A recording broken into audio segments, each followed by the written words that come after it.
In today's journey through time, we'll uncover the story of a man whose laws still echo through the foundations of modern justice, Hammurabi, the humble prince who became one of the most influential rulers in human history. His name might bring to mind the famous Code of Hammurabi, one of the earliest and most complete written legal systems.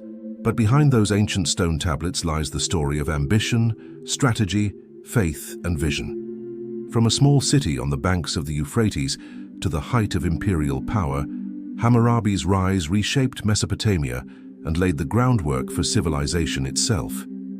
If you enjoy stories about the people who defined our world, don't forget to like this video, subscribe to the channel, and join us on this journey through history. Now let's begin the story of Hammurabi, the lawgiver of Babylon. The world that would one day call Hammurabi its ruler was ancient, layered, and restless. Long before Babylon became a name spoken with reverence, it was merely one among dozens of city-states scattered along the fertile valleys between the Tigris and Euphrates rivers, the land that the Greeks would later call Mesopotamia, the land between rivers. Here civilization had already been thriving for over 1,000 years. From the ruins of Sumer and Akkad had risen new powers, each vying for dominance over this crossroads of humanity, where agriculture, writing, and the first cities had been born. It was a world of builders, warriors, and priests, a delicate balance between divine authority and human ambition.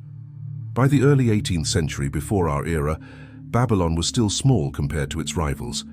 The city sat strategically near the Euphrates, surrounded by fertile plains, where canals turned the desert into farmland. Its walls, though modest, protected a growing population of traders, craftsmen, and farmers who relied on the rhythm of the rivers to survive.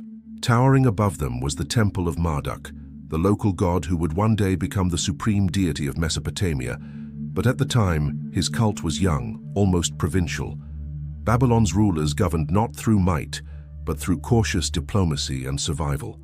Hammurabi was born into this fragile environment around 1810 BCE during the reign of his father, Sin-Muballit. The dynasty to which they belonged was Amorite in origin, a Semitic people who had migrated centuries earlier from the western deserts.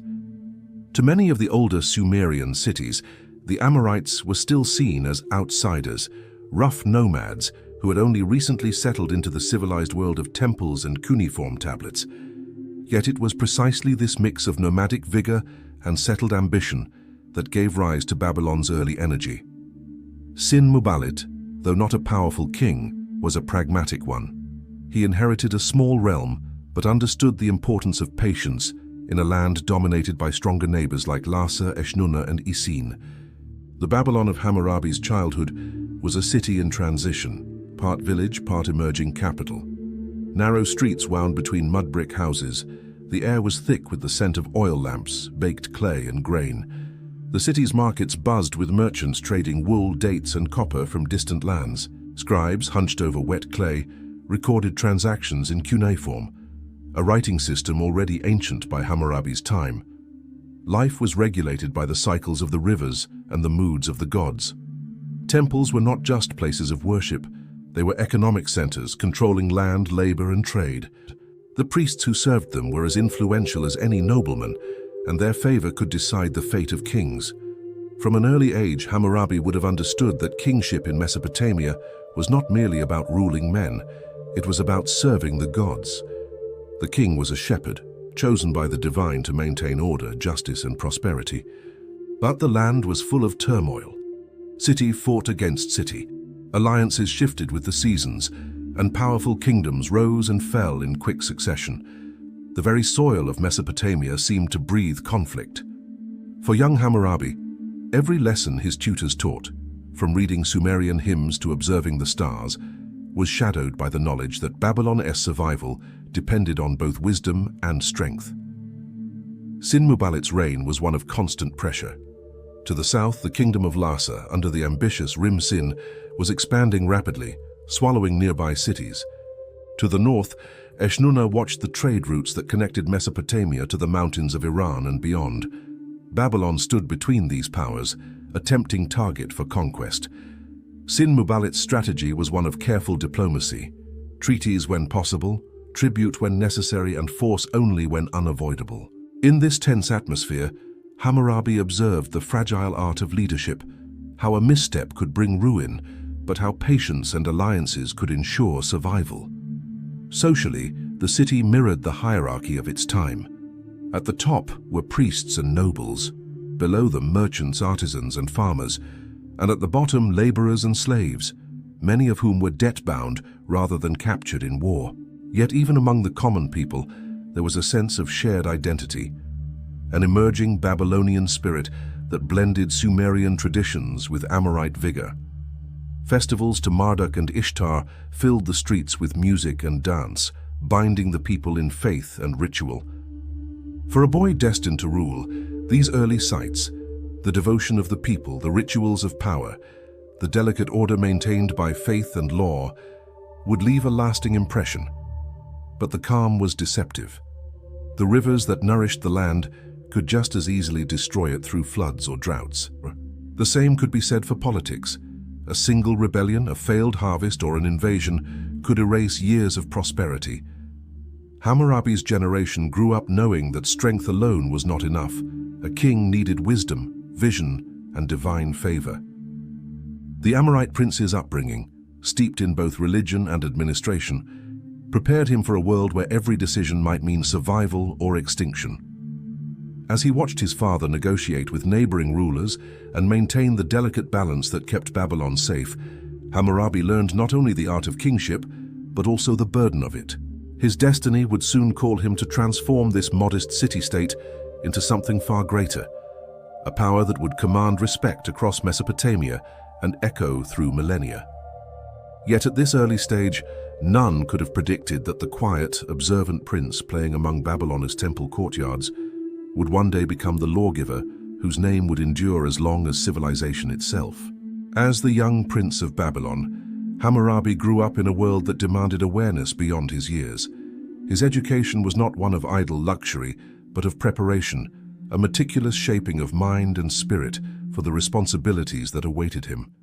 In the palace complex overlooking the Euphrates, Hammurabi's days were filled with study and observation. His tutors were scholars and priests, men versed in the sacred texts and administrative codes that governed Babylonian life. From them, he learned to read and write cuneiform, a skill reserved for the elite. Those wedge-shaped marks pressed into clay carried the secrets of kingship, records of trade, laws, prayers, and correspondence between rulers. He was taught the Sumerian language, still used for religious and scholarly purposes, as well as Akkadian, the language of daily life and diplomacy. Through language, he learned the art of persuasion, how a single word, properly chosen, could avert bloodshed or forge alliance. His lessons extended beyond words to the patterns of the heavens. Astronomy and divination were essential for governance, as the movements of stars and planets were seen as messages from the gods. Hammurabi learned how priests interpreted omens, how eclipses could foretell danger, and how sacrifices and rituals might appease divine anger. These teachings ingrained in him a belief that power was inseparable from piety. Religion shaped the foundation of his worldview. In the Grand Temple of Marduk, he watched priests perform the complex ceremonies that connected heaven and earth. Offerings of grain, oil, and incense filled the air with a scent that symbolized devotion. He saw how faith could unite people and how it could be wielded as a tool of control. The priests were not merely spiritual guides, they were advisors to kings, keepers of wealth, and interpreters of destiny. Hammurabi's understanding of divine authority would later become one of the pillars of his reign.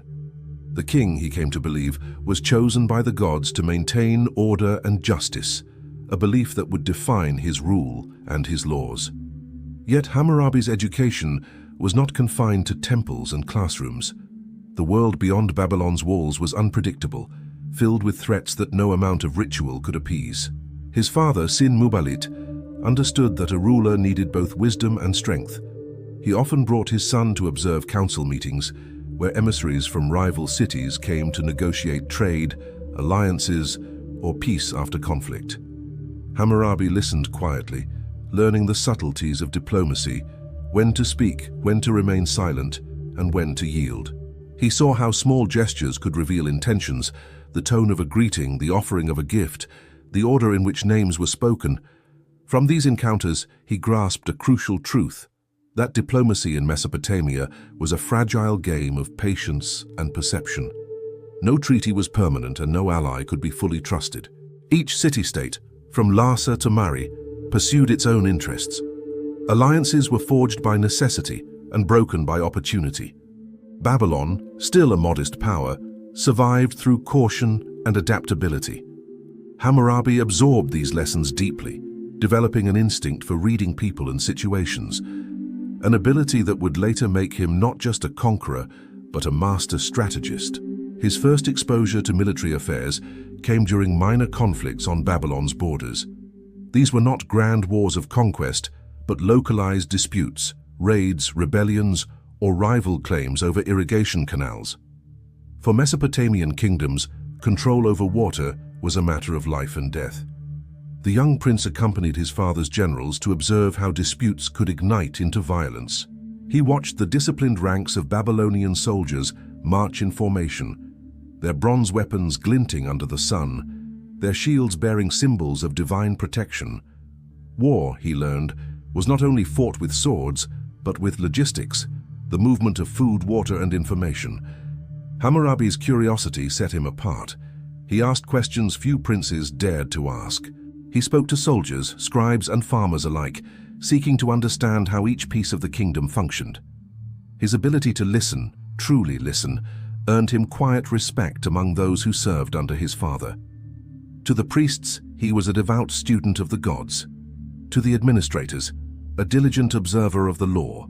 To the soldiers, a prince who valued discipline but avoided recklessness. But perhaps Hammurabi's greatest talent was his ability to reconcile opposites.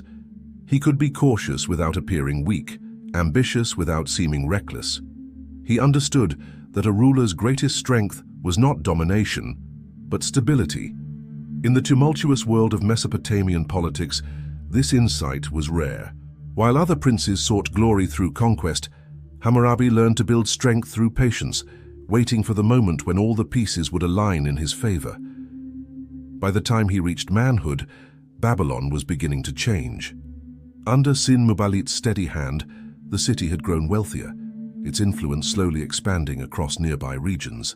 Trade caravans brought lapis lazuli from the east, cedar wood from the west, and tin from the mountains. The temple of Marduk stood taller, its ziggurat rising like a stairway between the gods and men. Hammurabi's presence at his father's side became increasingly frequent, his opinions quietly shaping policy. Those who met him described a young man of composure and insight, one who spoke little, but whose words carried weight. Still, shadows loomed on the horizon. Rival kingdoms watched Babylon's rise with suspicion. Larsa, under the seasoned ruler Rim-Sin, controlled the fertile lands to the south.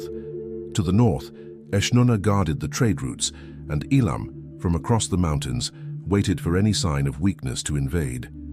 The balance of power was shifting, and Sin-Mubalit, now aging, knew that Babylon's future would soon rest on his son's shoulders.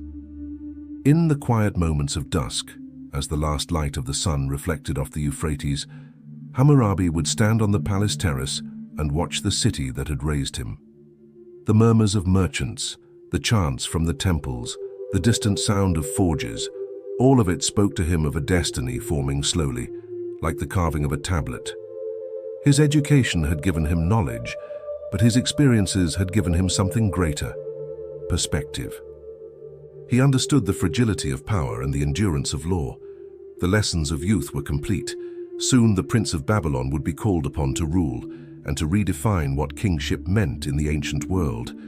When Hammurabi ascended the throne around 1792 BCE, Babylon was not yet the mighty capital history would remember. It was still a modest city-state surrounded by rivals far older and stronger. His father, Sin-Mubalit, had held the kingdom together through diplomacy and careful maneuvering, but his final years were marked by strain. The neighboring powers, Larsa to the south, Eshnunna to the north, and Elam to the east, loomed like predators circling a wounded prey. Babylon's survival depended on subtlety and resilience. When Hammurabi inherited the crown, he did so amid uncertainty, stepping into a world where one wrong decision could erase his city from the map. The coronation itself, though rich in ritual, carried an air of gravity. In the great temple of Marduk, priests anointed Hammurabi with sacred oils and proclaimed him chosen by the gods to bring justice and prosperity. The ceremony was not merely symbolic, it was a declaration of legitimacy. For the people of Babylon, the divine right to rule was essential. Without it, no king could hope to command loyalty. As the incense rose and chants echoed through the temple halls, the young king bowed before the statue of Marduk, promising to govern with wisdom and righteousness. Those words would later define his legacy, but in that moment, they were also a shield, a vow to protect his fragile realm against the storm that surrounded it. The early days of Hammurabi's reign were marked by careful observation. He inherited a kingdom with internal divisions and limited resources. Many of the city's officials owed their positions to his father's personal loyalty networks, and some doubted whether the young ruler could command their respect. Tax collection was inconsistent, irrigation systems were in disrepair, and the flow of trade along the Euphrates was often interrupted by bandits or rival patrols. The temples, powerful as ever, demanded tribute and sacrifices that strained the state's coffers. Hammurabi faced the daunting task of asserting control without provoking rebellion among the priesthood or the nobility. He began quietly, focusing first on stability rather than expansion. He appointed trusted advisors, men who had proven themselves capable, regardless of lineage, and restructured the palace bureaucracy. Clay tablets from his reign show his attention to detail. The regulation of grain distribution, the repair of canal networks, and the enforcement of contracts. These were not the grand gestures of a conqueror, but the careful steps of a reformer determined to strengthen his foundation. Hammurabi understood that before Babylon could lead others, it had to first learn to lead itself. Externally, however, the situation was far from stable. To the south, Rimsin of Larsa ruled with an iron hand. His kingdom was prosperous, its irrigation channels feeding vast fields that supplied much of Mesopotamia's grain. Rimsin had already defeated Isin, one of Babylon's traditional allies, consolidating his dominance over the region.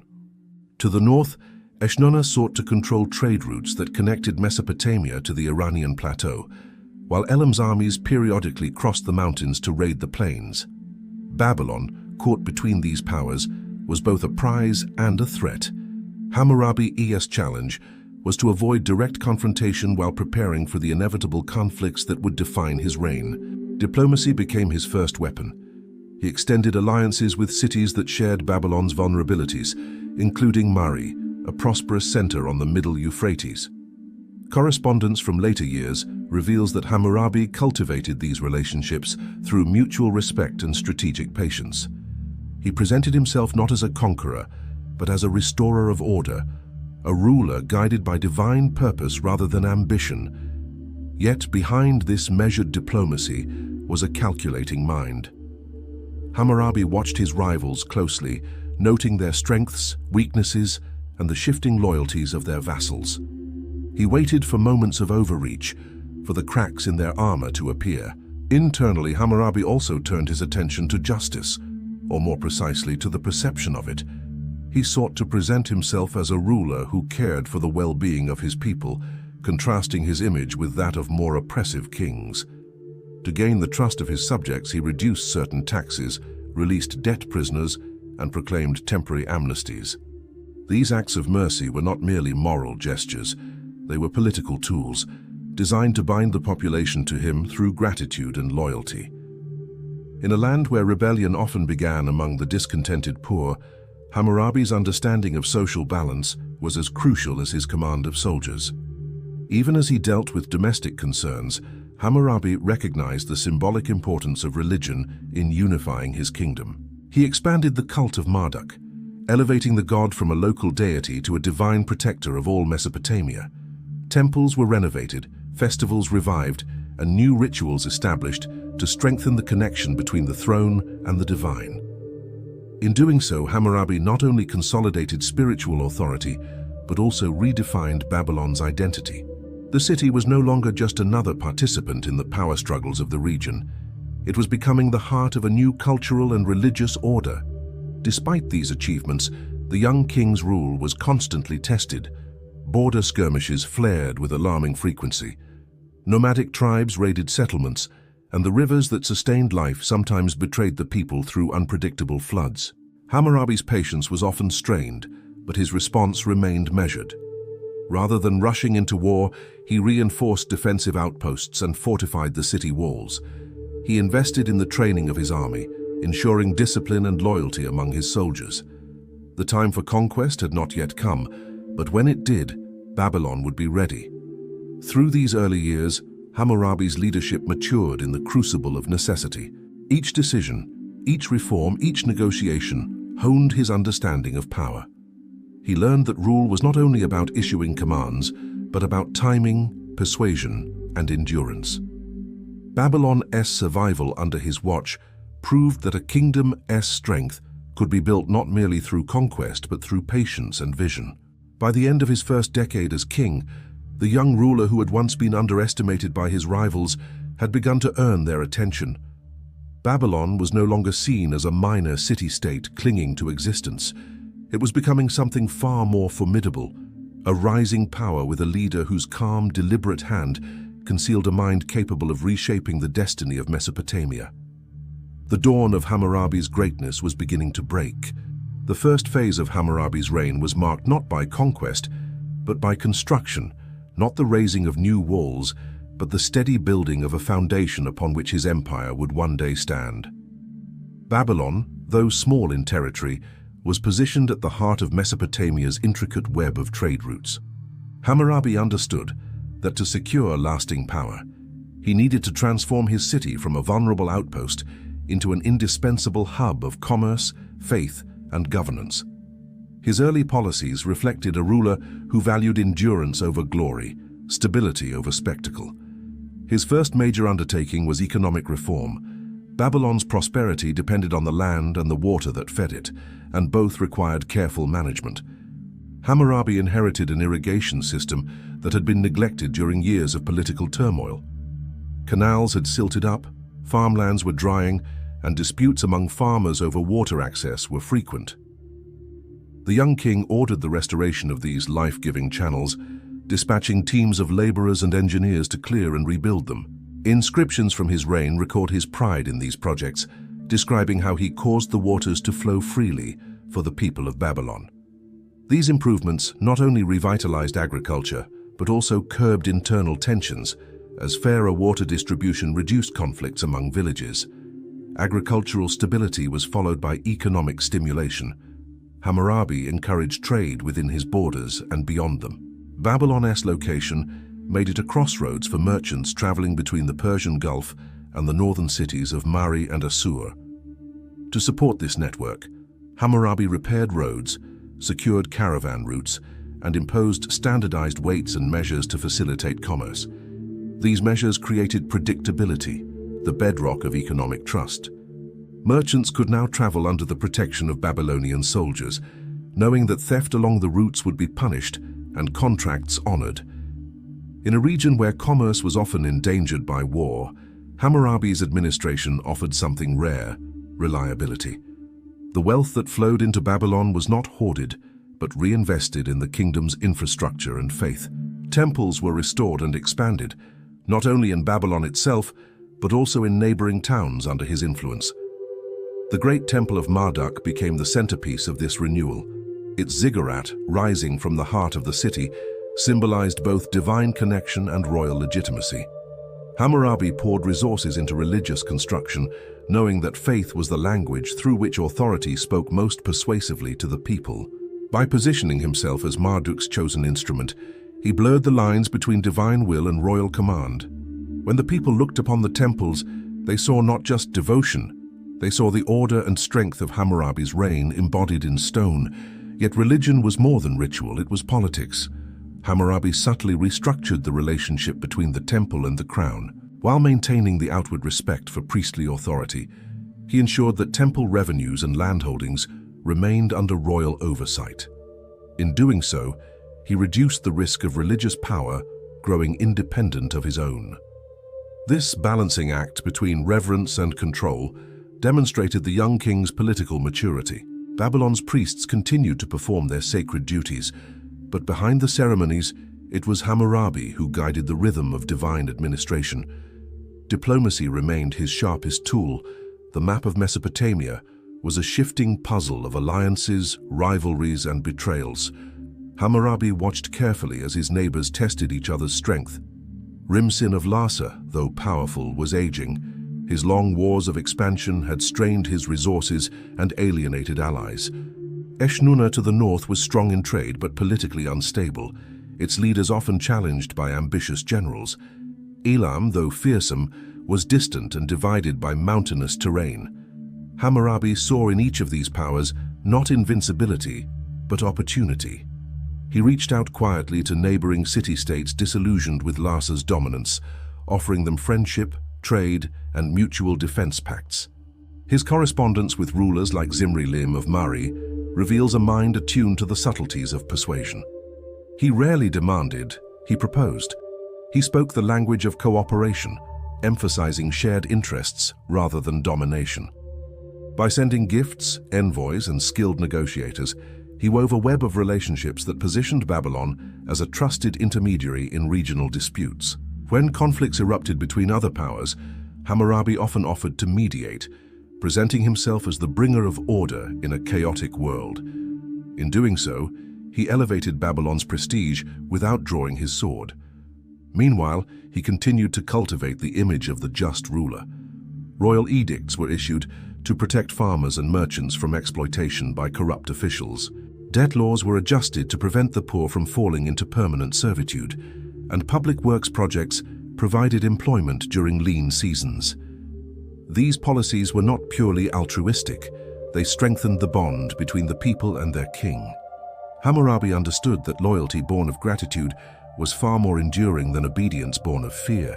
The stability of his internal realm became the envy of his neighbors, many of whom were consumed by revolts and economic decline. As Babylon prospered, so did its culture. The city became a magnet for scribes, artisans, and scholars. The royal palace sponsored the copying of ancient texts from Sumer and Akkad, preserving knowledge that might otherwise have been lost. This revival of learning reinforced Babylon's reputation as not merely a military or commercial power, but as a center of civilization itself. Hammurabi's government became an early model of meritocracy, where skill and loyalty could elevate a man regardless of his birth. And yet, beneath this calm surface, Hammurabi never ceased to prepare for the storms to come. He strengthened his army discreetly, training officers and improving the logistics that would one day sustain campaigns across Mesopotamia. Each alliance he made, each canal he restored, each law he issued served a dual purpose: to enrich his people and to ready his state for the moment when Babylon would no longer have to play the cautious diplomat. By the end of this first phase of his reign, Hammurabi had achieved something rare in Mesopotamian politics: unity without conquest. His kingdom was stable, his people were loyal, and his alliances held firm. But he also knew that peace in Mesopotamia was temporary by nature. The same rivers that gave life could flood without warning, and the same kings who signed treaties could break them overnight. As Hammurabi looked beyond Babylon's rising walls, he saw the fragile equilibrium of his rivals beginning to tremble. Soon, the time for patience would end, and the age of expansion would begin. When the time for patience passed, Hammurabi did not charge into war with reckless ambition. He moved like a strategist who had spent years studying the board, knowing every piece, every weakness, every opportunity. For nearly a decade, he had built Babylon's strength quietly. Its canals restored, its economy revived, its army disciplined. Now the web of alliances and rivalries that he had watched so carefully began to unravel, and Hammurabi was ready to act. His wars would not be remembered for blind conquest, but for their precision, a calculated campaign of intelligence, timing, and diplomacy that transformed a modest kingdom into the beating heart of Mesopotamia. The first great test came in the north. The kingdom of Eshnunna, once a powerful trading hub controlling routes between Mesopotamia and the Iranian plateau, had grown arrogant and unstable. Its rulers sought to expand their reach, threatening both Hammurabi's allies and his own territory. Hammurabi responded not with immediate aggression, but with careful alliance building.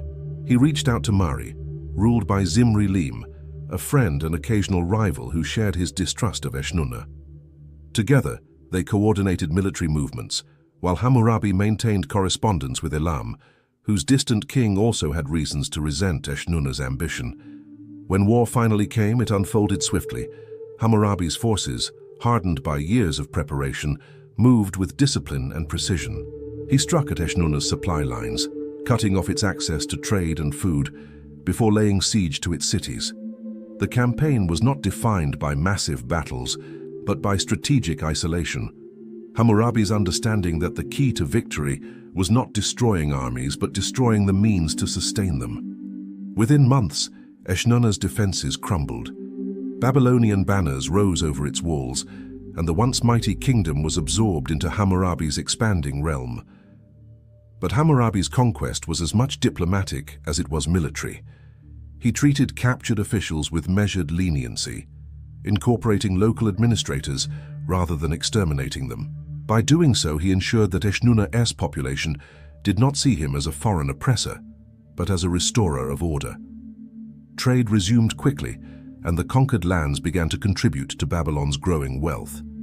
Each victory strengthened not only his domain, but also his reputation, a ruler who brought stability where chaos once reigned.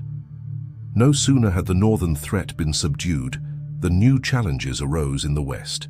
The kingdom of Mari, Hammurabi's former ally, had grown wary of Babylon's rising influence. Its ruler, Zimri-Lim, who had once corresponded with Hammurabi as an equal, now sensed the shift in power and feared becoming subordinate to his old friend. For a time, the two maintained the illusion of alliance, but tensions brewed beneath the surface. Hammurabi, ever the patient strategist, bided his time. He had no interest in unnecessary wars, while other greater threats remained, particularly the formidable power of Larsa in the south. Larsa, under its veteran king Rim-Sin, had long been the dominant force in Mesopotamia. Its fertile lands and control over key waterways gave it immense wealth and influence. Rim-Sin's reign had been long and successful, but time was catching up with him. His once loyal vassals had grown restless, his armies stretched thin. Hammurabi saw in Larsa's aging strength the same opportunity he had exploited in Eshnunna. He began to rally former allies of Isin and smaller city-states that had suffered under Larsa's heavy tribute. To them, Hammurabi presented himself not as a conqueror, but as a liberator, a king sent by the gods to bring justice and renewal. When the campaign against Larsa began, Hammurabi's forces moved with extraordinary coordination. Years of investment in canals and roads now paid off. Supplies flowed efficiently, and his soldiers could march across the land with speed and precision. Babylonian engineers diverted rivers to flood Larsa's fields, cutting off its food production. Hammurabi understood that water, the lifeblood of Mesopotamia, could be turned into a weapon. His armies then encircled Larsa itself, and after a grueling siege the great city fell. Rim-Sin, who had ruled for nearly 6 decades, was captured and removed from power. The fall of Larsa marked a turning point. For the first time in centuries, southern Mesopotamia, the cradle of civilization, was united under a single ruler. The titles once carried by the kings of Ur, Isin, and Larsa were now Hammurabi's. He declared himself king of Sumer and Akkad, reviving the ancient notion of a unified Mesopotamian realm. The city of Babylon, once dismissed as provincial, was now the capital of an empire. The temples of Marduk shone brighter than ever, and merchants across the Fertile Crescent began to reckon with a new reality. All roads, all trade, and all laws led to Babylon. Yet Hammurabi's ambition did not rest. His victory over Larsa had upset the delicate balance of power, and Mari, sensing danger, hesitated to renew its allegiance. Zimri-Lim's fears proved justified when Babylon's armies eventually turned westward. The campaign against Mari was brief but decisive. Babylonian troops, seasoned from years of warfare, advanced along the Euphrates, capturing towns and fortresses with little resistance. When Hammurabi entered Mari, he did not simply sack it, he claimed it as part of his vision of unity. The city's famous archives, filled with diplomatic correspondence and administrative records, were taken under Babylonian control, preserving invaluable insights into the politics of their age. By the end of these conquests, Hammurabi stood unchallenged from the Persian Gulf to the upper reaches of the Euphrates. The patchwork of rival kingdoms that had once defined Mesopotamia was now woven into a single fabric under his rule. His empire was vast, diverse, and complex, filled with different languages, gods, and customs, yet held together by the authority of one man. Hammurabi's wars had not only redrawn the political map, they had reshaped the very idea of kingship. He had proven that mastery of strategy could achieve what brute force could not. Each campaign had been guided by patience, foresight, and the understanding that true conquest lies not merely in taking cities, but in holding them, in transforming victory into stability. The sword had served its purpose, but now Hammurabi's attention would turn once again to the pen, to the laws that would define his empire's spirit. As the dust of war settled over the plains of Mesopotamia, the lawgiver of Babylon began to envision a new order, one not written in blood, but carved in stone. At the height of his power, Hammurabi ruled a realm that stretched from the mountains of Elam in the east to the fertile plains of Mari in the west, from the northern reaches of Assyria to the southern marshes of the Persian Gulf. It was a vast, diverse, and complex empire, a mosaic of peoples, languages, and traditions bound together under a single crown. The conquests that had once tested his endurance had given way to the greater challenge of governance. It was one thing to capture cities, it was another to hold them, to keep peace among their people, and to forge unity out of centuries of division. In this new phase of his reign, Hammurabi's genius revealed itself not as a warrior, but as an administrator and organizer on an unprecedented scale. His empire's heartbeat in Babylon now transformed from a provincial city into a thriving capital. The streets bustled with merchants from every corner of Mesopotamia, Akkadians, Amorites, Elamites, and Sumerians, each bringing goods and ideas that enriched the city's culture. The palace complex, once modest, had become a center of government where scribes recorded decrees, tax ledgers, and correspondence on thousands of clay tablets. These tablets were the nervous system of Hammurabi's rule, carrying orders from the king to distant provinces and bringing back reports of harvests, disputes, and tribute. To maintain control over this sprawling territory, Hammurabi created a network of governors and officials appointed directly by the throne. Each province had its local administration, but all were accountable to Babylon. These governors were expected to collect taxes, oversee justice, and maintain public order, while also reporting regularly to the king. Hammurabi's system balanced authority and oversight. He allowed local customs to persist, recognizing that stability required respect for regional traditions, yet ensured that all ultimate power flowed back to him. Communication was essential to this system, and Hammurabi invested heavily in infrastructure. Roads were repaired and expanded, linking cities across his empire. Waystations and rest houses were built along major routes, allowing messengers and merchants to travel safely. The same roads that carried caravans of goods also carried royal couriers bearing clay tablets marked with the king's seal, swift, efficient communication that allowed Hammurabi to respond quickly to unrest or opportunity. Along the rivers, fleets of transport boats moved grain, timber, and stone, while guards patrolled the waterways to protect against piracy. Trade flowed more freely than ever, turning Babylon into both an economic powerhouse and a symbol of prosperity. But prosperity required order, and order required fairness, or at least the perception of it. The diversity of Hammurabi's empire was both its strength and its greatest challenge. Each conquered city had its own traditions, its own interpretation of justice, and its own local laws. Contracts written in Eshnunna differed from those in Larsa. Punishments for theft or debt were inconsistent from one region to another. For a ruler determined to unify Mesopotamia, this patchwork of customs threatened to unravel the stability he had fought so hard to create. Hammurabi understood that true unity could not come from military conquest alone. It had to come from a shared system of justice, one that transcended local boundaries and reflected divine authority. Before that vision could take form, Hammurabi continued his work of ensuring the empire's efficiency. He closely monitored the collection of taxes, which came not only in silver, but in grain, livestock, and goods. Records from his administration show a remarkable attention to detail. Reports of field measurements, canal inspections, and the number of oxen used for ploughing. The king's officials were expected to keep precise accounts, and corruption was punished severely. Hammurabi believed that good governance was not a matter of trust, but of verification. Temples, too, played a central role in his system. They served as centers of both religion and economy, collecting offerings and managing vast estates of land. Hammurabi strengthened their administrative structure while ensuring their loyalty to the crown. The temples were allowed to prosper, but always within the framework of royal supervision. This duality, piety and control, defined Hammurabi's approach to power. He presented himself as the guardian of divine order, chosen by Marduk to bring justice to the land. But behind this image lay an intricate bureaucracy that touched every corner of his empire. Despite his success, the challenges of ruling such a vast domain were constant. Distance bred delay, and even the most trusted governors could falter or rebel.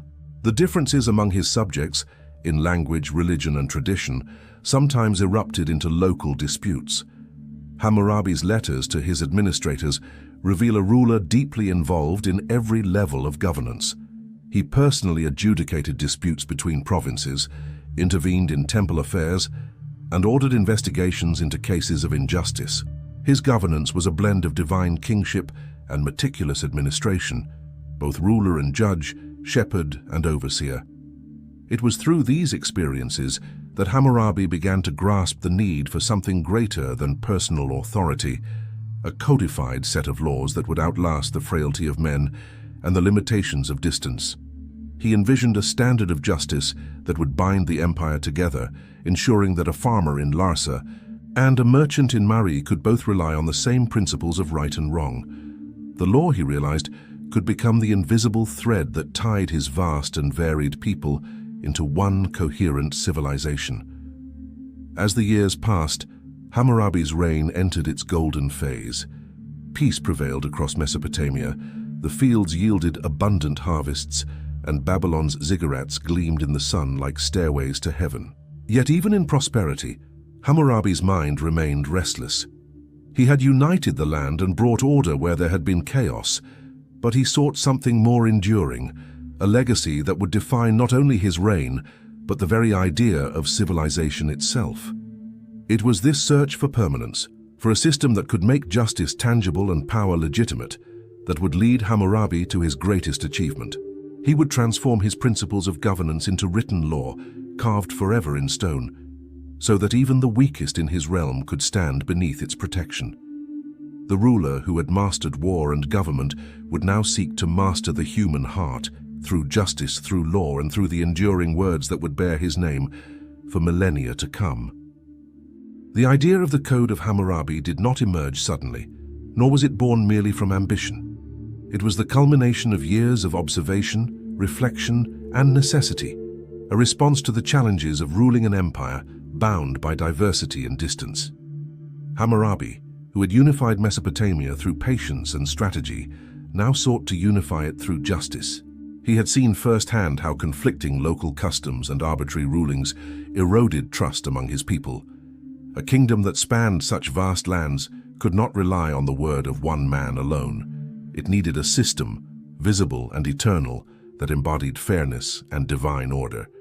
Thus began the creation of one of humanity's most enduring monuments, the Code of Hammurabi. The decision to record laws in stone was revolutionary. Kings before him had issued decrees, but these were temporary, often forgotten once a ruler died or his dynasty fell. Hammurabi envisioned something different, a permanent declaration that would outlive him, one that every subject, from the highest noble to the humblest farmer, could look upon and know the will of the king and the gods. This was not merely an act of governance, it was an act of legacy. In carving his laws into stone, Hammurabi was also carving his place into history. The process began with consultation. Hammurabi gathered his wisest officials, judges, and scribes, men versed in the customs of every region under his rule. Together, they examined existing laws, precedents, and traditions, blending them into a single, coherent code. Each provision was weighed carefully. balancing the old with the new, justice with practicality. The resulting laws reflected not only the realities of Babylonian society, but also Hammurabi's personal vision of order. The code was not an abstract philosophical text. It was a working document meant to regulate daily life. It addressed disputes over property, trade, marriage, inheritance, labor, and crime. Every law carried a specific consequence, reinforcing the principle that actions must have predictable outcomes. To Hammurabi, justice meant consistency, that the same wrong should meet the same punishment, regardless of where it occurred within his realm. Once the laws were finalized, the task of immortalizing them began. Craftsmen were commissioned to carve them into a great stele of black basalt, a dark, gleaming stone chosen for its endurance. Standing over 7 feet tall, the monument would serve as both a legal record and a symbol of divine authority. At its top, sculptors engraved a relief that captured the essence of Hammurabi's kingship. The king is depicted standing before Shamash, the sun god and divine judge, who sits enthroned, rays of light emanating from his shoulders. Shamash extends to Hammurabi the rod and the ring, symbols of authority and justice. It is a moment of profound symbolism. The gods themselves bestow upon Hammurabi the right to rule, the mandate to bring order to the world of men. Below this image, the laws unfold in orderly columns of cuneiform script, nearly 300 provisions written in precise, deliberate strokes. The language is clear, assertive, and impersonal. It begins with a prologue exalting Hammurabi's divine appointment and his mission to cause justice to prevail in the land, to destroy the wicked and the evil, that the strong may not oppress the weak. This preamble elevates the code beyond a set of regulations. It becomes a moral declaration, a covenant between ruler and subject under the watchful eyes of the gods. The act of public display was equally significant. The stele was not hidden away in the palace, but placed in a temple where all could see it. Its presence was both inspirational and intimidating. To the commoner, it represented fairness, a promise that the law applied to all. To the elite, it was a warning, a reminder that even those of high rank were subject to the order established by the king. Justice, as Hammurabi envisioned it, was not arbitrary. It flowed from divine authority, but was implemented through human reason and discipline. Yet the code was also a work of politics. By defining justice so publicly, Hammurabi strengthened his control over the empire. Every legal dispute, every judgment rendered, was now tied directly to his authority. Local rulers could no longer interpret laws as they pleased. Their power was subordinated to the text carved in stone. The Code of Hammurabi was thus both a tool of unification and a mechanism of control. It centralized the concept of law under one figure, the king who governed by divine mandate. The content of the code reflected the structure of Babylonian society. It established clear distinctions between classes, the awilim or free man, the mushkenim or commoner, and the wardem or slave. Punishments varied according to status, revealing a society deeply conscious of hierarchy. Yet despite this inequality, the code also contained elements of protection for the vulnerable. It regulated wages, guaranteed payment for labor, and provided recourse for those wronged by merchants or landlords. In a world where justice was often determined by power, Hammurabi's laws gave the weak a voice, however limited. The very existence of the code changed the nature of kingship. Before Hammurabi, rulers were often seen as warriors or builders. Now the ideal king was also a judge, a guardian of justice, chosen by the gods to maintain balance. Hammurabi's image, as depicted on the stele, was not that of a conqueror holding a sword, but of a sovereign receiving divine wisdom. The message was clear. True power lay not only in might, but in the just application of law. In its final lines, the code closes with an epilogue invoking blessings for those who uphold the laws and curses for those who defy them. Hammurabi calls upon the gods to punish any future ruler who would alter or disregard his words. It is both a statement of divine conviction and human vanity, the ruler's attempt to make his justice eternal. When the great stele was erected, it stood not just as a legal document, but as a monument to civilization itself. The black basalt gleamed under the Mesopotamian sun, a symbol of order in a world long accustomed to chaos. The Code of Hammurabi was more than stone and script. It was an idea that society could be governed by principles, that justice could be defined, and that the will of the gods could be made visible through the wisdom of man. Through this single act of inscription, Hammurabi transcended the age of kings and entered the age of law. His empire, once held together by conquest and charisma, now found its cohesion in something far more enduring, a shared belief in justice carved forever into the memory of humanity. The Code of Hammurabi is often remembered for its vivid punishments and the phrase "an eye for an eye," yet to reduce it to that single image is to miss the careful structure and overarching vision that define it. Hammurabi's laws were meticulously organized, reflecting a deep understanding of human society and the challenges of governing a diverse empire. They were not arbitrary decrees. They were an attempt to bring order, predictability, and fairness to daily life, providing a framework within which both rulers and subjects could navigate disputes with clarity. The stele divides the laws into sections that address different aspects of society, each designed to cover the practical realities of Babylonian life. Property, commerce, and contracts form a substantial portion of the code. Laws specified the rights of landowners, tenants, and laborers, establishing standards for rent, debt repayment, and agricultural obligations. For example, if a farmer failed to irrigate another's land, or if a builder's construction collapsed and caused damage, the code set precise penalties. These regulations were not just punitive, they were preventative, designed to encourage responsibility and accountability. Through such measures, Hammurabi created a predictable environment in which trade and agriculture could flourish. Family and domestic matters received particular attention, reflecting the importance of household stability in Babylonian society. Laws governed marriage, inheritance, and divorce, establishing duties and protections for husbands, wives, children, and even slaves. A husband was obligated to support his wife, but wives also had defined rights, including protection against unjust expulsion from the household. Inheritance laws ensured the orderly transfer of property, preventing disputes that might otherwise escalate into violence. By codifying these relationships, Hammurabi sought to prevent chaos at the most fundamental level of society, the family. The code also regulated labor and economic transactions, anticipating disputes that might arise in daily commerce. Wages for craftsmen, workers, and servants were specified, and contracts were expected to be fulfilled under penalty of law. Merchants were held accountable for fraud, and buyers and sellers alike were protected from deception. Hammurabi understood that trust was the lifeblood of commerce, and he used law to enforce that trust. By doing so, he created a social and economic environment where both wealth and cooperation could grow. Punishments, while often severe by modern standards, were applied according to principle rather than whim. The famous concept of lex talionis, the law of retaliation, expressed in the notion of an eye for an eye, was intended as a measure of proportionality. Hammurabi sought balance, ensuring that penalties were neither too lenient nor excessively cruel. The severity of a punishment corresponded to the offense and, in many cases, to the social status of the offender and the victim.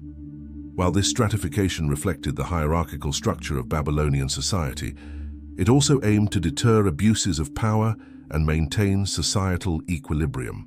Crimes against property were particularly important, as theft, fraud, and damage threatened not only individuals, but the broader economic stability of the empire. Laws addressed these acts in detail, specifying restitution or corporal punishment depending on circumstances.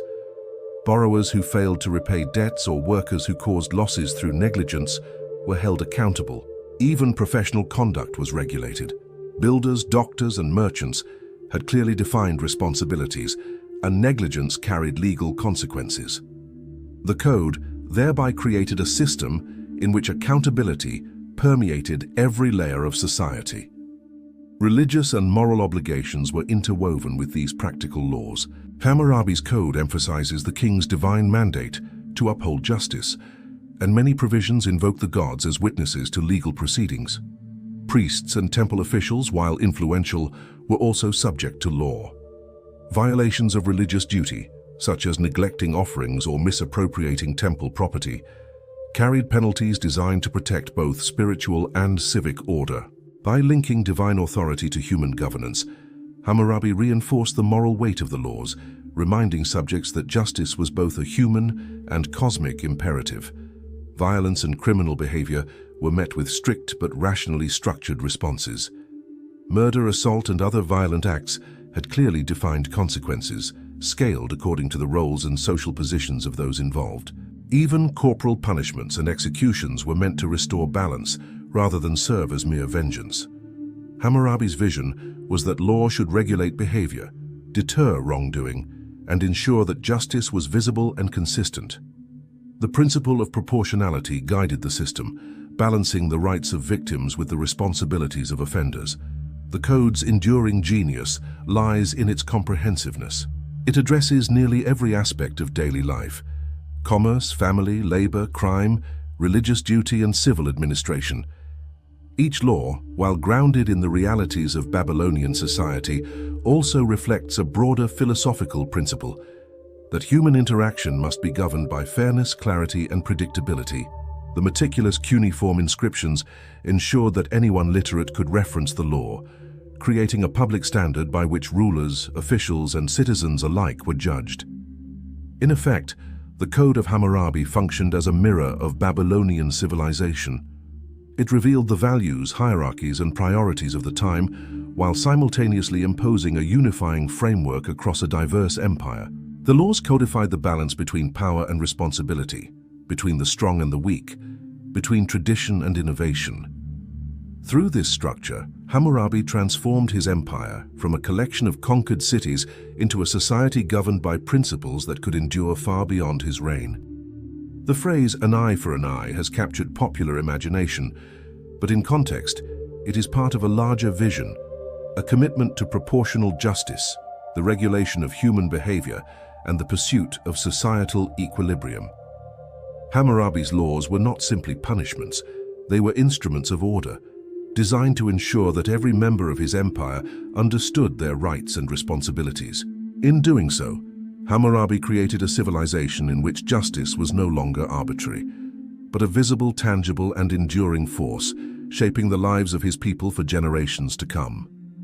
For Hammurabi, religion was not merely a matter of personal devotion or ceremonial duty. It was the foundation upon which his authority and vision of civilization rested. From the earliest years of his reign, he understood that in Mesopotamia, kingship was inseparable from divine legitimacy. The gods were seen as the ultimate arbiters of order, and any claim to rule had to be validated by their favor. Hammurabi's relationship with Marduk, the patron god of Babylon, became the central axis of his authority, intertwining spiritual reverence with political power in a way that defined his rule, and elevated his city into the heart of Mesopotamian civilization. Marduk had once been a relatively minor deity among the many gods of the Babylonian pantheon, but Hammurabi elevated him to supreme status. The king portrayed himself as chosen by Marduk to bring justice and stability to the land. In the prologue to his famous code, Hammurabi explicitly states that the gods entrusted him with the responsibility to make justice appear in the land, to destroy the wicked and the strong who oppress the weak. By framing his authority as a divine mandate, Hammurabi ensured that his laws were not merely the expression of a human ruler's will, but a reflection of cosmic order. In the eyes of his subjects, to obey the king was to obey the god. This fusion of religion and governance was carefully cultivated. Temples were both spiritual centers and instruments of state administration. Hammurabi expanded the Temple of Marduk in Babylon, constructing new shrines, renovating ziggurats, and sponsoring grand festivals that drew attention to both the deity and the king who served him. Rituals, offerings, and processions became public spectacles that reinforced his legitimacy. By visibly linking himself to Marduk, Hammurabi framed his kingship as the embodiment of divine order on earth. The message was clear. The prosperity and stability of the empire were inseparable from the king's pious leadership. Priests and temple officials played a crucial role in this system. While their traditional authority had sometimes rivaled that of kings, under Hammurabi, they became partners in governance. The temples collected tribute, maintained land, and administered religious rites, all while operating within the framework of the king's law. Hammurabi did not undermine their influence entirely. Doing so would have risked social unrest, but he ensured that temple activities reinforced, rather than contradicted, royal authority. In this way, religious and political power became mutually supportive, creating a cohesive structure that unified both the spiritual and temporal realms. The stele of the Code of Hammurabi visually reinforced this divine legitimacy. At its summit, Hammurabi is depicted receiving symbols of authority from Shamash, the sun god and divine judge. This iconic image communicates that the king's power is not arbitrary, it is bestowed by the gods themselves. By situating himself as the intermediary between divinity and humanity, Hammurabi transformed law into a sacred act. The laws were not only rules for behavior, they were instruments of divine justice. Obedience to the code was framed as a religious duty, reinforcing compliance and strengthening the social fabric. Religion also provided a moral framework that complemented legal enforcement. The gods were invoked as witnesses to contracts, disputes, and oaths, ensuring that individuals were accountable not just to human authorities, but to a higher, spiritual order. In a society where personal power and social standing often dictated outcomes, this divine oversight introduced a measure of impartiality. Temples and priests ensured that legal and moral codes were intertwined, emphasizing that justice was both a civic and cosmic responsibility. Hammurabi's fusion of faith and governance extended beyond the city of Babylon. As he expanded his empire, he introduced his religious ideology to conquered regions, promoting Marduk's worship while acknowledging local deities. This approach allowed him to integrate diverse populations without provoking widespread resistance. Temples outside Babylon were rebuilt, rituals standardized, and priests incorporated into the imperial administration. By aligning religious practice with political administration, Hammurabi created a network that spread both spiritual devotion and bureaucratic cohesion across Mesopotamia. This strategy also reinforced Babylon as both a political and spiritual center. The city became a hub of learning, trade, and worship, attracting scribes, merchants, and pilgrims. The Temple of Marduk was no longer simply a local sanctuary, it was a symbol of imperial unity. Festivals and ceremonies celebrated the king's victories and his role as Marduk's chosen ruler, linking civic pride with religious devotion. In essence, Babylon itself became a living testament to Hammurabi's vision, a society where governance and faith were inseparable, where the ruler's authority was sacred, and where law and religion reinforced one another to maintain order. Ultimately, Hammurabi's integration of divine legitimacy into governance ensured that his authority could endure beyond his lifetime. By presenting his kingship as sanctioned by the gods and his laws as expressions of divine will, he created a framework in which obedience was both civic duty and spiritual obligation. This fusion of religion and law not only strengthened his empire, but also set a precedent for future Mesopotamian rulers. Through Marduk, Hammurabi transformed Babylon into a civilization guided by the principle that political power, legal authority, and religious devotion were not separate forces, but aspects of a single unified order, a vision that would define Mesopotamia for centuries to come. As Hammurabi's reign entered its later years, the vast empire he had painstakingly built demanded constant attention. The campaigns of conquest were behind him, and now his challenges were those of administration, control, and endurance. Even a ruler of his skill and foresight could not escape the weight of governing lands that stretched across hundreds of miles, encompassing a patchwork of cultures, languages, and traditions. While Babylon had become a center of power, wealth, and law, the empire's size brought strains that no single ruler could fully contain. Hammurabi confronted the paradox of empire. The same diversity and prosperity that had made Babylon strong now made it difficult to govern without vigilance and constant oversight.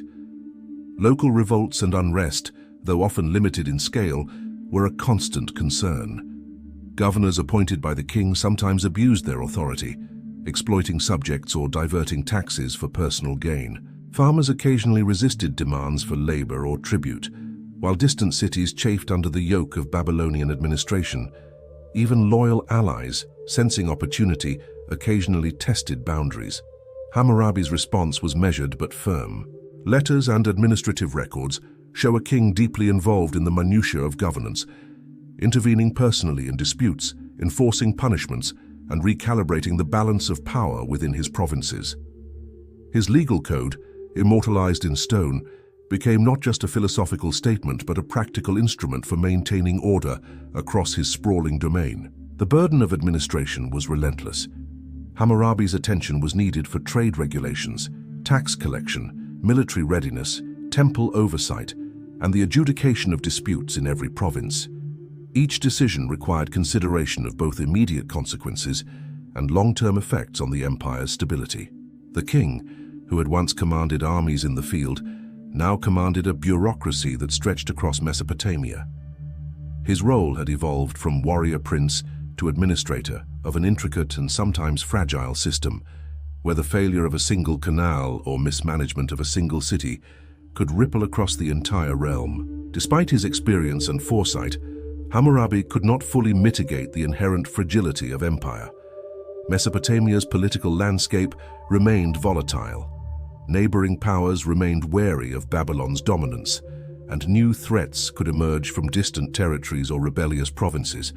Natural disasters, floods, droughts, or disease could strain resources and provoke unrest. While Hammurabi's laws and administrative reforms provided structure and predictability, they could not eliminate the unpredictable forces of nature or the ambitions of men. His reign, though remarkable, was subject to the same vulnerabilities that had plagued all rulers before him. Hammurabi's death around 1750 BCE marked the end of an era.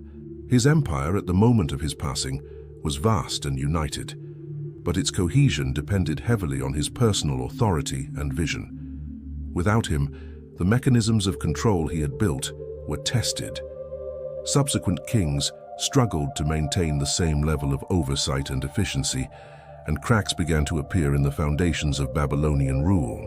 Vassal states sought independence, governors pursued their own interests, and rival kingdoms began to exploit Babylon's vulnerabilities. In the decades following his death, the empire gradually fragmented, illustrating the limits of even the most brilliant and disciplined leadership. Yet while the political structure of Babylon proved fragile, Hammurabi's influence endured far beyond his lifetime. The laws he inscribed in stone provided a lasting model of justice and governance, influencing not only immediate successors, but civilizations for centuries to come. His integration of divine authority, codified law, and administrative oversight became a template for rulers who sought to legitimize power and maintain social order. Hammurabi's stele, etched with nearly 300 laws, continued to be studied and revered. Long after the city's political dominance waned, the contrast between his personal legacy and the fate of the empire underscores a profound truth about human history. Individuals can shape ideas and institutions that survive far beyond their mortal reign, even when the political entities they built are impermanent. Hammurabi's vision of justice, fairness, and centralized governance set a standard that would echo through Mesopotamia and beyond, influencing kings, judges, and legislators for millennia. The fragility of his state did not diminish the enduring significance of his reforms. Rather, it highlighted the exceptional nature of his achievements in a world where power was often fleeting. In reflecting on Hammurabi's final years, one sees a ruler who combined military acumen, administrative skill, and moral vision. He had unified Mesopotamia, imposed order on chaos, and left a tangible record of governance that bridged the human and the divine. Though Babylon would eventually decline, the principles he established, the codification of law, the integration of divine legitimacy into rulership, and the pursuit of justice as a central aim of governance, remained a guiding influence for generations. Hammurabi's life demonstrates both the possibilities and limitations of human endeavor. The ability to shape civilizations through vision and action, yet also the inevitable transience of political power. Even in death, Hammurabi's presence remained alive in the stones of his stele, in the canals and roads he restored, and in the legal framework that would inspire rulers for centuries. The empire he built was impermanent, but the ideas he codified, the commitment to justice, the balance between authority and accountability, and the integration of morality into law became timeless. In this way, Hammurabi achieved a form of immortality, one measured not in territory or titles, but in the enduring influence of his vision on the course of human history. Hammurabi's influence did not end with his death. It echoed across centuries, shaping the evolution of law, governance, and the very concept of justice. The Code of Hammurabi became a model for rulers in Mesopotamia long after Babylon's political dominance waned. Assyrian kings, for example, incorporated its principles into their own legal frameworks, adapting its provisions to suit the realities of their expanding empire. The emphasis on proportional justice, accountability, and regulation of commerce and family life resonated across cultures that valued order and hierarchy. In many ways, Hammurabi's stele became a blueprint for the administration of justice in complex societies, offering a standard against which future rulers measured their own authority and legal reforms. The code's reach extended beyond Mesopotamia. Its principles can be traced through subsequent civilizations in the region. The Hittites, ruling in Anatolia, adopted legal norms that mirrored Hammurabi's approach to property disputes, contracts, and the obligations of rulers to their subjects. Even in regions of the Levant, scribes and administrators drew inspiration from Babylonian models to structure local governance. The notion that the ruler acted as a guarantor of justice, sanctioned by divine authority, became a recurring theme in the political ideologies of the ancient Near East. Hammurabi's influence was not limited to text. It shaped the way societies conceptualized the role of law itself.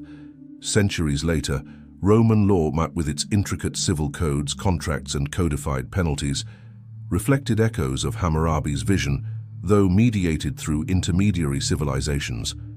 Roman jurists developed principles of fairness, liability, and proportional punishment that, in essence, continued the tradition of codified justice first exemplified in Babylon. While the Romans added complexity and abstraction, the underlying idea of a written law as a guide for both ruler and citizen bore a philosophical resemblance to Hammurabi's approach. His innovation, making law public, formal, and universal within a given society, became a foundation upon which modern legal systems would eventually build.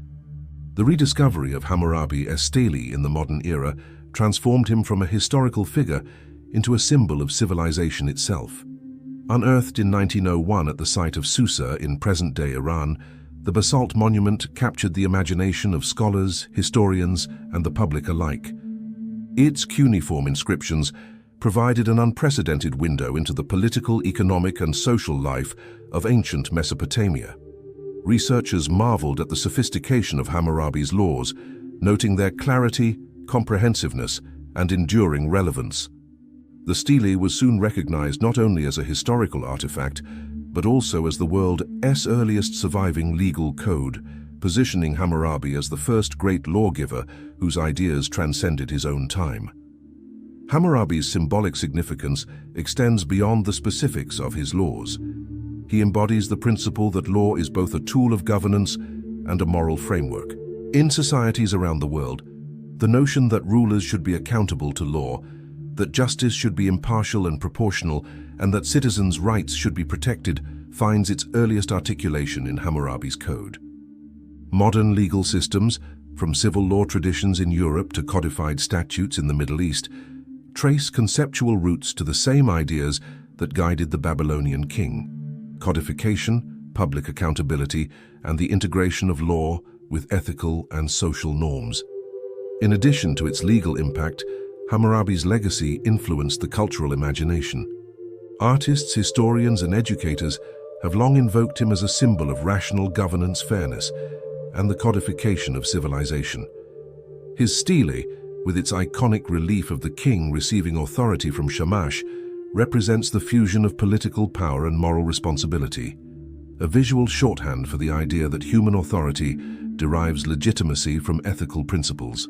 He is remembered not only as a conqueror or ruler, but as a visionary who recognized that lasting order comes from law as much as from force. The enduring relevance of Hammurabi lies in his combination of pragmatism and idealism. His laws addressed concrete problems, theft, debt, marriage disputes, trade disagreements, labor obligations. At the same time, they articulated a vision of society governed by fairness, predictability, and accountability. This duality, practical governance informed by moral principle, is a hallmark of his legacy.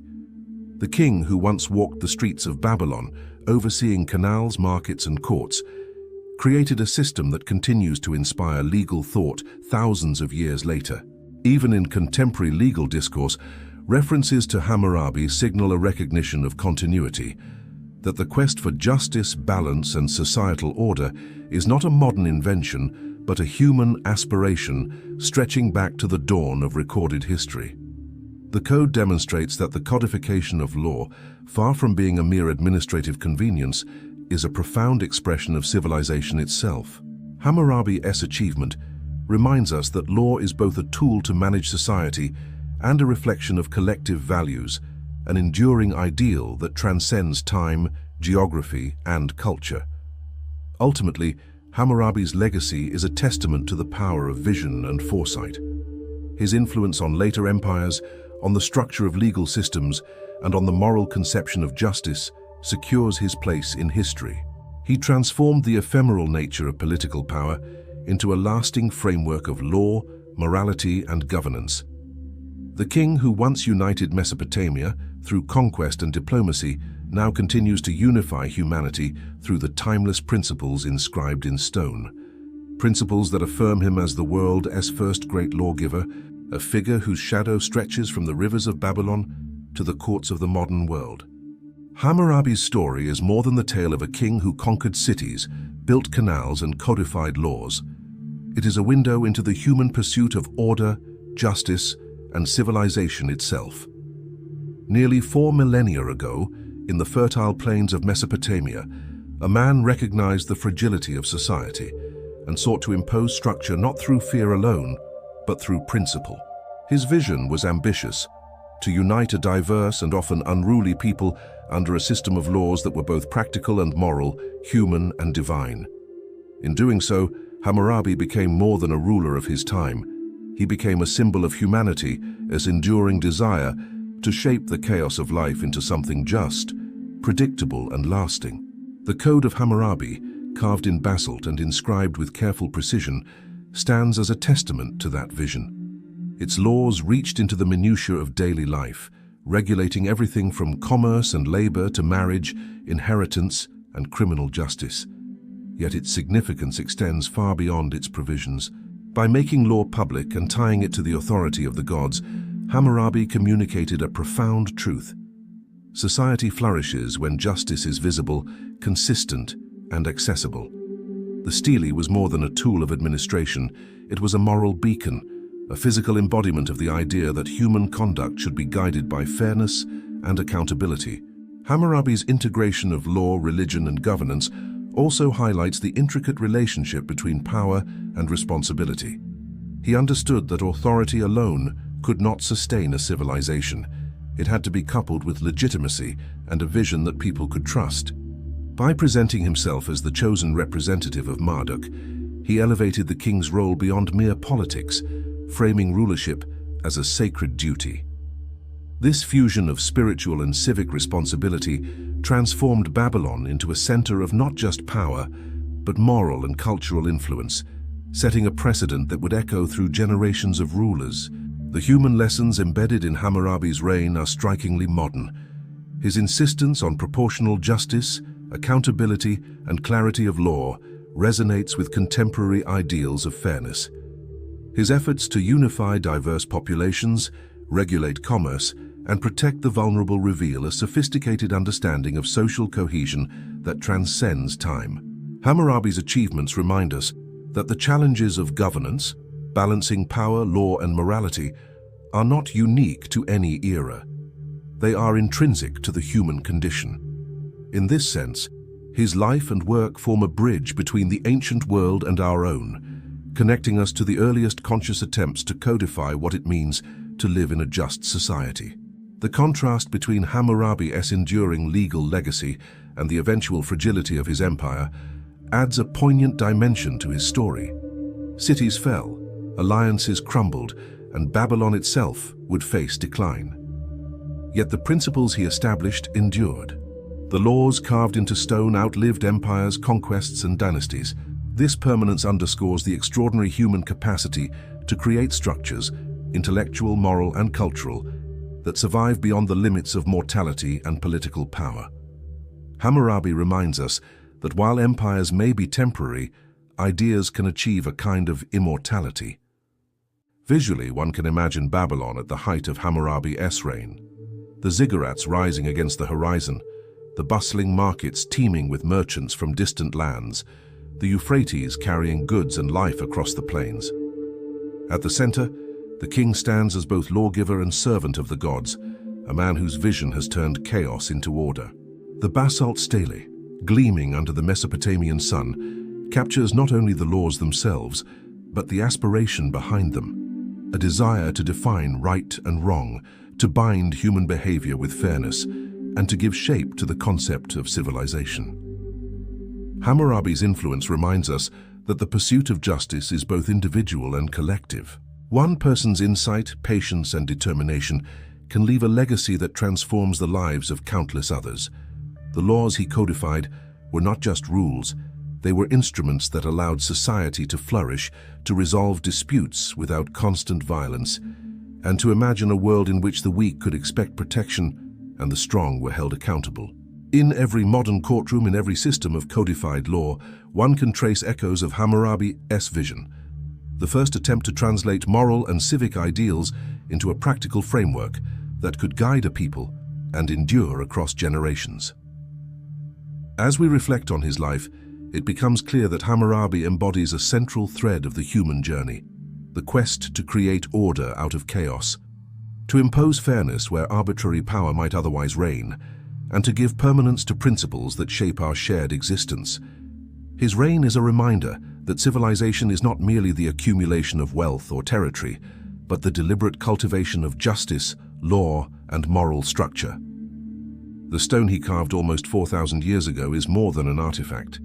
It is a mirror, reflecting our ongoing struggle to balance authority, responsibility, and humanity itself.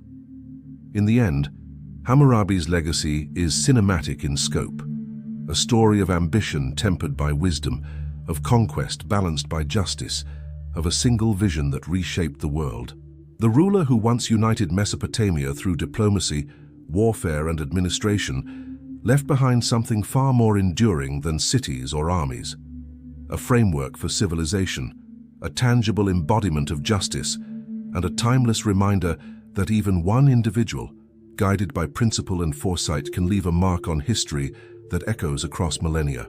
As we look upon the stele today, we see not just the laws of an ancient king, but the enduring human aspiration toward fairness, order, and the hope that society can be guided by wisdom rather than mere power.